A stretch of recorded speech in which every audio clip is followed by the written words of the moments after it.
역사 속에는 시간이 더 깊게 숨쉬는 순간들이 있다. 바람의 방향이 바뀌고 이유를 알 수 없어도 무언가 보이지 않는 것이 곧 드러날 것 같은 느낌이 드는 때가 있다. 많은 이들에게 2025년이 바로 그런 순간이다. 운명의 시계가 단지 앞으로 나아가는 것이 아니라 깨어나는 해. 정치나 경제에서 오는 변화가 아니라 현실의 본질에서 비롯된 변화다. 이 역사적이고 민감한 시점에 수십 년간 사원의 그림자와 불타버린 고문서 속에 숨겨졌던 두 개의 조용한 목소리가 다시 울려 퍼진다. 이 목소리들은 침묵을 길로 선택했지만 이제는 반드시 들려야 할 사명을 지닌 두 사람에게 속해 있다. 그중 한 사람은 한국 불교에 존경받는 인물인 효봉 스님으로 많은 이들이 조계종의 기둥이라 여기며 시간을 초월해보는 눈을 가졌다고 평했다. 또 다른 이는 더욱 깊은 수수께끼다. 석불 스님이라 불리는 그는 반세기 동안 완전한 은둔 속에서 강의도 책도 제자도 없이 오직 침묵과 하늘 속에 살아왔다. 이 두 사람은 서로를 알지 못했음에도 불구하고 같은 시간을 가리켰다. 2025년 그들은 어떤 이념, 종교, 상식을 초월한 무엇인가에 대해 말했다. 그것은 열림에 관한 것이었다. 새로운 시작에 대한 것이었다. 권력을 추구하지 않지만 치유를 지닌 한 사람에 관한 이야기였다. 마음으로 내리는 선택이 한국만이 아닌 인류의 역사를 바꿀 수 있다는 이야기였다. 이 수수께끼의 첫 조각은 2008년 해인사 산속에서 시작되었다. 가까스로 진화된 화재 속에서 50년 넘게 숨겨져 있던 오래된 물건이 드러났다. 역상록이라는 봉인된 고문서였다. 타버린 표지에는 어두운 잉크로 단호한 지시가 적혀 있었다. 2025년 이전에는 열지 말 것, 그 해 하늘이 열린다. 저자는 효봉 스님이었다. 그는 1939년 임사체험 후 돌아와 미래를 분명히 보았다고 선언했다. 당시에는 믿지 않았던 그의 말들이 놀라울 정도로 정확히 실현되기 시작했다. 1945년의 해방, 1950년의 형제전쟁, 1960년 꽃 속의 피, 1997년의 금융붕괴까지 예언했다. 그러나 지금 우리가 사는 이 시대에 대해 쓴 내용은 그 무엇과도 비교할 수 없었다. 그 사이 또 한 사람은 살아있는 돌부처처럼 가만히 있었다. 그는 석불이라 불렸다. 설법도 저술도 없이 오직 명상만 했다. 50년 동안 그의 입에서 나온 유일한 예언은 2010년 물과 불과 독이 얽힌 재앙이 일본 해에서 나타날 것이라는 경고였다. 몇 달 후 후쿠시마 참사가 전 세계를 충격에 빠뜨렸다. 그 후 석불은 침묵을 지켰고 하늘의 비밀을 밝히는 대가는 너무 크다고 말했다. 그러나 2025년 초 그 침묵은 눈물로 깨졌다. 깊은 명상 중에 그는 눈물을 흘렸다. 제자들은 처음으로 그가 우는 모습을 보았고 그의 입에서 모든 것을 바꿀 한마디를 들었다. 나는 말해야 한다. 이것이 나의 마지막 경고다. 그의 환시 속에서 하늘은 6월 2일 자정에 열렸다. 황금빛 틈이 하늘을 가르며 살아있는 빛의 장막처럼 펼쳐졌고 그 앞에서 3만 명의 한국인이 동시에 같은 환영을 보았다. 평범한 남자, 조용하고 이름도 없지만 그의 존재는 군중을 평화롭게 하고 두려움을 사라지게 했다. 그는 대통령도 왕도 예언자도 아니었다. 그는 상처 입은 자였고 그래서 선택받은 자였다. 생전에 만나본 적 없는 효봉과 석불은 이 신비한 존재에 대해 같은 이야기를 했고 그의 몸에 나타난 같은 징표를 묘사했으며 그의 본질을 표현하기 위해 유사한 언어를 사용했다. 그들은 그가 지배하기 위해 오는 것이 아니라 하나 되게 하기 위해 온다고 말했다. 통치가 아닌 회복을 위해 온다고 말했다. 역상록에 따르면 2025년은 한국 역사에서 분기점이 되는 해다. 하늘이 땅에 가까워지고 단 한 번의 기회가 주어지는 해. 진실과 용기로 선택이 이루어진다면 천년의 문이 열릴 것이다. 그러나 두려움, 환상 또는 자만이 결정을 내린다면 어둠의 새해가 나라를 덮을 것이다. 이 예언은 벌에 대한 것이 아니라 결과에 대한 것이다. 그것은 온 민족이 영혼의 눈으로 미래를 결정하도록 부르는 영적 소환이다. 효봉 스님의 봉인된 원고는 단순한 종교 상징물의 유물이 아니었다. 그것은 시간의 지도였다. 미래에서 과거로 거꾸로 쓰여진 각 문장은 2025년이 단순한 연도가 아닌 조상의 주기가 완성되는 정확한 지점임을 명확히 했다. 효봉에게 시간은 선형이 아니었다. 의식의 또 다른 차원에서 같은 지점으로 되돌아오는 나선이었다. 그는 2025년이 을사늑약이 체결된 1905년 이후 120년을 의미한다고 썼다. 그에게 이 주기는 우연이 아닌 하늘의 암호였다. 그 숫자가 완성될 때 잠든 민족의 에너지가 다시 움직이기 시작할 것이라고 했다. 원고는 2025년에 푸른 하늘이 내려오고 땅의 호흡이 반전되며 바위가 열리고 강이 흐름을 바꾸고 황금 별들이 본래의 자리로 돌아올 것이라 예언했다. 예언의 언어에서 이는 단순한 지진이나 자연재해를 뜻하지 않는다. 그것은 재정렬을 뜻한다. 권력의 구조, 집단의식, 문명을 지탱하는 보이지 않는 기반에서의 깊은 변화들이다. 그리고 실제로 2025년의 한국은 그 변화 속에 있다. 전례 없는 정치적 위기, 국민과 정부 간의 신뢰 붕괴, 오래된 정당과 그 역사적 동맹에 대한 거부, 이러한 모든 혼란 속에서 사찰과 광장, 그리고 인터넷 공간에서는 새로운 목소리들이 일어난다. 과거를 반복하지 않겠다는 목소리, 카리스마나 이념이 아닌 진실과 목적, 그리고 조용한 정직성에 기반한 새로운 리더십을 요구하는 목소리들. 바로 이 지점에서 역상록의 내용은 더욱 충격적으로 다가온다. 효봉 스님은 이미 우리 곁에 와 있는 누군가의 등장을 묘사하고 있기 때문이다. 눈에 띄기를 바라지 않는 자, 이 나라에 의해 상처 입은 자, 3번 거절당한 자, 배제의 고통을 짊어지고 침묵을 방패로 선택한 자. 그는 거물들의 지지를 받지도 않고 권력의 중심에 속하지도 않지만 그의 존재는 주변의 모든 것을 변화시킨다. 그가 걷는 곳엔 공기가 달라지고 그가 보는 곳엔 시간이 느려지며 그가 말하지 않아도 말하는 듯한 곳에서는 사람들은 이해할 수 없이 깨닫는다. 효봉에 따르면 이 사람은 지배하기 위해 오는 것이 아니라 기억하게 하기 위해 온다. 한국이 진정 누구인지를, 영혼의 땅이며 동과 서를 잇는 다리이고 국경을 넘어 뛰는 심장이라는 사실을, 이 예언을 더욱 놀라운 것으로 만드는 것은 50년간 침묵했던 석불 스님이 같은 인물을 환시에서 보았다는 사실이다. 6월 2일 새벽, 그는 명상 중 하늘이 2갈래로 나뉘며 열리고 황금빛 폭포가 한반도 위로 쏟아지는 장면을 보았다. 그 빛 안에서 단 한 사람의 남자가 천천히 내려오고 있었고 전국의 수많은 사람들이 같은 모습을 보았다. 인식의 일치, 집단적 현상, 그리고 그 다음 날 모든 것을 바꿀 무언가가 일어날 것이다. 예언은 6월 3일 잊힌 이름이 떠오를 것이라 말했다. 정치적인 방식도 선거 전략도 아닌 자발적인 인식으로 민중은 그를 보게 될 것이다. 눈이 아닌 마음으로. 그리고 그 비전은 혼자 오지 않는다. 그와 함께 한국은 중대한 기로에 선다. 운명이 둘로 나뉘는 순간 하나는 천년의 문을 여는 길, 평화와 영적 확장, 화해의 시대. 다른 하나는 3년간의 어둠, 전쟁이 아닌 내부의 해체로 인한 보이지 않는 추락, 자신의 영혼과 뿌리, 조상의 약속을 잇는 민족. 현재의 한국은 놀라울 정도로 이 순간을 반영하고 있다. 전쟁의 공포가 공기 중에 떠돌고 부와 빈곤의 격차는 누구도 막지 못하는 균열처럼 커져간다. 미래의 희망을 잃어가는 청년들, 외로움 속에 잠긴 노인들, 들리지 않는 비명처럼 쌓여가는 조용한 자살들. 그리고 그 중심에서 한국은 스스로를 찾으려 한다. 망각 이전의 자신을 기억하려 애쓴다. 효봉 스님은 한 민족의 정체성은 경제나 정치로 이루어지는 것이 아니라 그들이 지탱하는 진동에서 비롯된다고 썼다. 그리고 그 진동이 하늘과 일치할 때 기적은 피할 수 없다고 했다. 그래서 그는 한국을 새벽의 나라라 불렀다. 가장 깊은 고통을 겪지만 가장 먼저 빛을 보게 될 땅. 이를 위해 필요한 것은 새로운 형태의 선택이다. 선거나 이념이 아닌 진동의 선택, 말 없는 선택, 각 시민의 마음에서 이루어지는 결정, 연설이 아닌 존재로 드러나는 선택. 석불의 예언에서는 연말, 정확히 12월 24일, 세상은 한 번도 본 적 없는 장면을 보게 될 것이라 했다. 새로운 한국 대통령이 판문점에서 북측 지도자와 만난다. 눈이 그들의 머리 위로 내리고 그 순간 시간은 멈춘다. 북측 지도자가 먼저 고개를 숙인다. 그의 손이 평화를 향해 뻗어지고 두 사람의 손끝이 맞닿는 순간 새로운 시대가 열린다.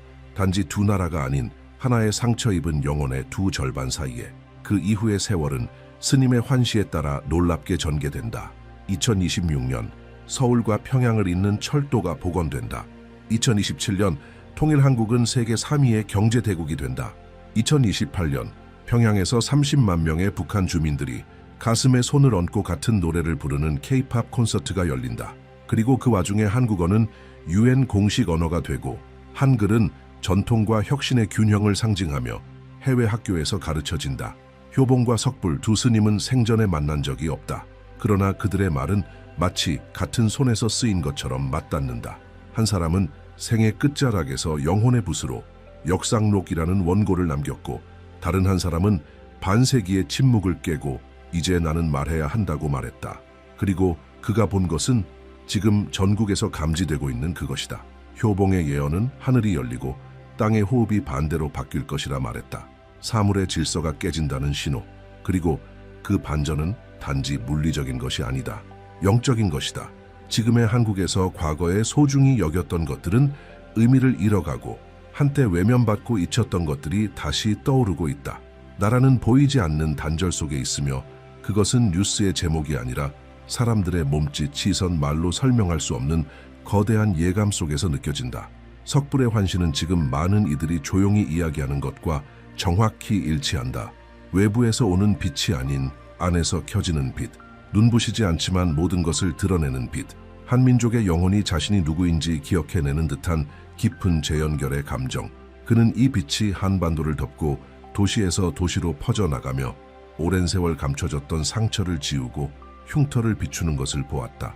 그리고 그 중심에는 조용한 한 인물이 다가온다. 외부에서가 아닌 민중의 한가운데에서. 예언 속 인물은 직책이나 명성, 영향력으로 인식되는 자가 아니다. 그는 리더십을 추구하지 않으며 어떤 칭호도 없다. 그는 걷고 바라보며 느낀다. 그리고 단 한마디도 하지 않고도 그가 지나가는 곳의 분위기를 바꾼다. 효봉 스님에 따르면 그는 몸에 오래된 흔적을 지닌 채 올 것이며 그의 진동은 나무조차 경이로 고개를 숙이게 만든다. 그의 힘은 명령에서 나오는 것이 아니라 존재에서 나오고 그의 사명은 규율로 이끄는 것이 아니라 본보기로 깨우는 것이다. 그렇기에 그는 많은 이들에게 보이지 않겠지만 모두에게는 피할 수 없는 존재가 될 것이다. 이 지점에서 예언은 현재와 겹친다. 정치적 긴장, 사회적 환멸, 그리고 국민 사이에 점점 커져가는 공허감 속에서 한국은 마치 무언가에 대비되는 것처럼 보인다. 이는 단순한 위기의 문제가 아니다. 이는 새로운 탄생에 앞선 비움이다. 마치 새로운 숨을 들이쉬기 전 멈춘 호흡처럼 국민들은 한 가지 선택 앞에 서 있음을 느낀다. 이름이 아닌 길의 선택. 그리고 그 길은 내면에 있다. 깊은 새벽, 나무 사이를 스치는 바람소리와 오래된 사원의 고요한 숨결 속에서 수십 년간 지속된 침묵이 깨졌다. 돌의 스님으로 알려진 석불 스님은 50년 동안 단 한 번의 예언도 하지 않았다. 그의 삶은 자발적인 후퇴, 긴 단식, 고독한 기도, 세상을 향한 닫힌 눈으로 점철되어 있었다. 그는 박수를 원하지도 따르는 자들을 원하지도 않았다. 그저 존재였을 뿐. 살아있는 돌. 그러나 그 새벽, 등불에 떨리는 불빛이 나무 벽에 그의 그림자를 비출 때 그는 처음으로 눈물을 흘렸다. 그리고 그 순간 예언은 번개처럼 그의 영혼을 가르며 폭발했다. 그는 이전까지 한 번도 보지 못했던 것, 그의 스승들조차 감히 묘사하지 못했던 장면을 보았다.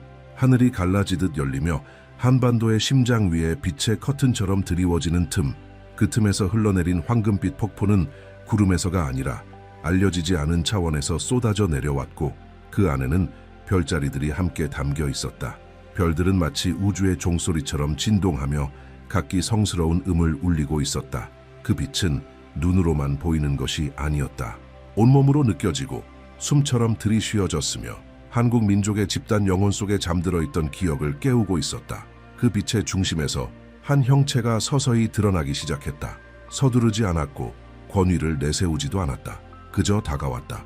그리고 그가 다가오는 순간 수천 명의 사람들이 동시에 하늘을 올려다보았다. 마치 인류의 깊은 무의식 속에서 그 순간을 세대에 걸쳐 기다려왔던 것처럼. 그는 아무 말도 하지 않았고 손짓조차 하지 않았다. 그저 거기 있었다. 그리고 그 존재만으로 모든 것이 변했다. 수십 년의 긴장, 분열, 치유되지 못한 상처 속에 있었던 한국은 그 순간 다르게 숨을 쉬었다. 스님의 환시는 그 나라를 신성한 침묵으로 감싸고 있었다. 그것은 공허한 침묵이 아니라 성스러운 침묵. 과거가 더는 무겁지 않고 잘못이 더는 피를 흘리지 않으며 오래된 이름들이 힘을 잃고 서로를 잊었던 형제들이 마침내 눈을 마주치는 침묵. 광장과 들판, 사찰과 텅 빈 거리에서조차 그 빛의 진동은 모든 심장을 울렸다. 마치 온 나라가 하나의 몸이 되어 안에서부터 치유되고 있는 듯이.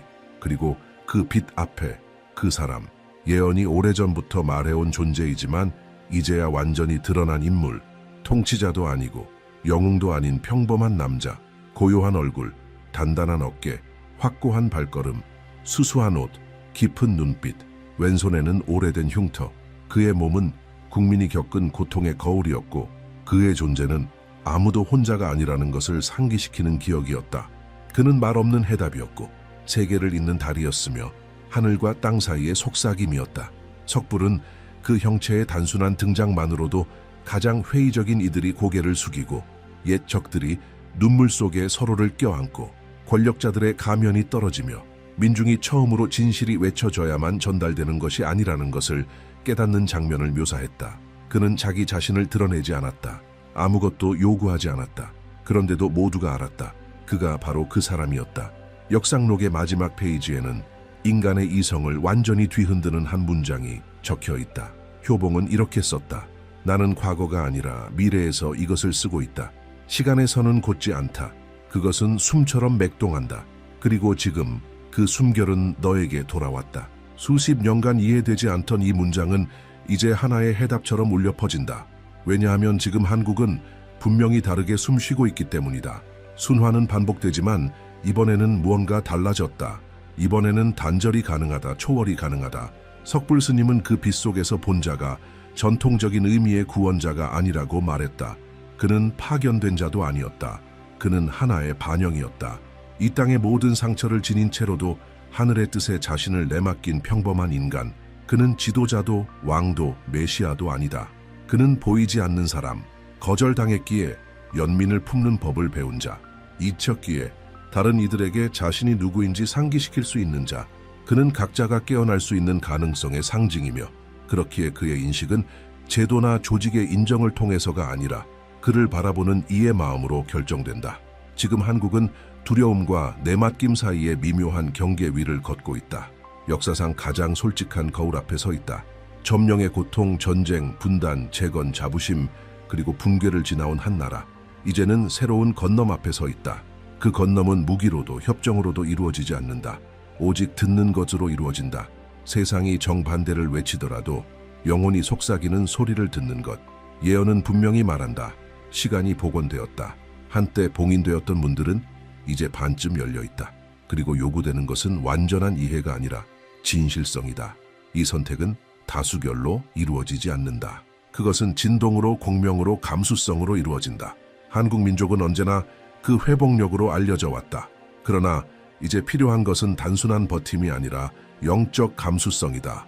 보이지 않는 것을 느끼는 능력, 증거 없이도 진실을 알아보는 능력, 아직 그림자 속에 있더라도 빛을 향해 걸어갈 수 있는 능력. 그 조용하고 상처 입은 사람은 자신의 운명을 짊어진 것이 아니다. 그는 집단의 운명을 짊어진 자다. 그래서 그의 사명은 혼자 이루어질 수 없다. 그는 이끄는 자로 보내진 것이 아니다. 깨어나게 하는 자로 보내졌다. 그리고 그의 사명은 그를 보는 모든 시민이 몸이 떨리고 가슴이 뛰며 침묵이 내부를 가득 채우는 그 진동의 순간에만 이루어진다. 이것이 예언의 종점이다. 그러나 끝이 아니다. 새로운 시작이다. 그 원고는 아직 오지 않은 시간에 쓰였다. 동시에 이미 지나간 시간에. 그것은 미래의 기억이다. 그리고 본 것, 느낀 것, 기록된 것, 보존된 모든 것이 현실이 되는 순간은 단 하나.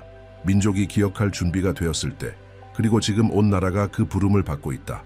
강물은 이미 흐름을 바꾸기 시작했고 돌들은 금가기 시작했으며 오래된 길은 더는 어디로도 이끌지 않는다. 하늘은 위협하지 않는다. 하늘은 제한한다. 그리고 하늘이 제한하는 것은 보장이나 확실함이 아니다. 가능성이다. 순수함과 진실, 이름이 필요 없는 본질로 다시 시작할 수 있는 가능성. 한국은 두 스님의 말에 따르면 분열되기 위해 태어난 나라가 아니다. 한국은 다리가 되기 위해 태어났다. 옛것과 새것 사이, 보이는 것과 보이지 않는 것 사이, 고통과 치유 사이를 잇는 다리. 그리고 지금 이 순간 그 다리는 철이나 콘크리트가 아닌 의식으로 다시 세워지고 있다. 본질로, 영원한 것으로, 진동하는 것으로 되돌아가려는 집단적 선택을 통해. 선택받은 이는 당신 곁을 걷고 있을지도 모른다. 평범한 삶을 살고 있을지도 모른다. 당신이 이미 본 적이 있지만 알아보지 못한 사람일지도 모른다. 왜냐하면 그는 인정을 원하지 않기 때문이다. 그는 단지 사명이 완수되기를 바랄 뿐이다. 그리고 그 사명은 단순하지만 깊다. 민족의 영적 심장을 회복하는 것. 이제 모든 것이 드러난 지금 각자는 자신의 일부 운명을 짊어지고 있다. 역사는 더 이상 지도자들만이 쓰는 것이 아니다. 그것은 의식들이 함께 써 내려가는 것이다. 그래서 이제 더는 질문이 필요 없다. 대답은 이미 존재한다. 선택은 이미 주어졌다.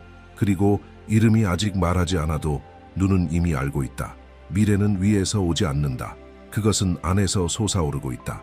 그리고 그것이 올바른 눈으로 보일 때 미래는 이미 시작된 것이다. 이 영상을 보며 당신의 내면 깊은 곳에서 무언가 울림을 느꼈다면 댓글로 당신의 빛을 나눠주세요. 마음으로 적어주세요. 왜냐하면 이 새로운 시대에서는 모든 말이 하나의 메아리를 품고 있기 때문입니다. 그리고 그 메아리 하나하나가 아직 드러나지 않은 것을 드러내는 데 기여합니다. 희의식 깨어남 신비의 여정을 계속하고 싶다면 이 채널에 구독하고 우리와 함께 걸어가세요. 여기서 우리는 영상 하나하나를 통해 이미 우리 곁에 와 있는 보이지 않는 것을 향해 한 걸음씩 나아갑니다.